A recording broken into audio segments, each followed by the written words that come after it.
மத்திய பிரதேசத்தில் மூளையில் ஏற்பட்ட கட்டியால் அவதிப்பட்டு வந்த 3 வயது குழந்தையை ஜெயின் மத வழக்கப்படி சாகுமுறை உண்ணாவிரதம் மேற்கொள்ள வைத்த பெற்றோர் குறித்த செய்தி இணையத்தில் தற்போது பேசுபொருளாகி இருக்கிறது.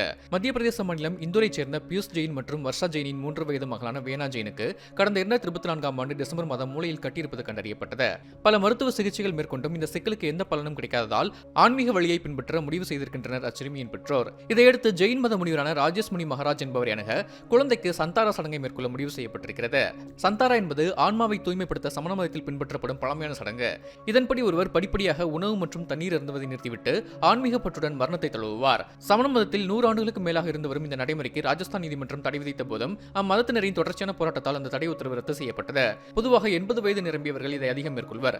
ஆனால் முதல் முறையாக ஒரு 3 வயது குழந்தை இதை மேற்கொண்டு உயிர் துறந்திருப்பதும் இதற்கு இளம் வயதில் சந்தாரா மேற்கொண்ட நபர் என்ற வகையில் உலக சாதனை புத்தகமான கோல்டன் புத்தகத்தில் அவருக்கு இடம் கிடைத்திருப்பதும் மத ரீதியாக இந்த சடங்கு குறித்த சர்ச்சையை கிளப்பியிருக்கிறது.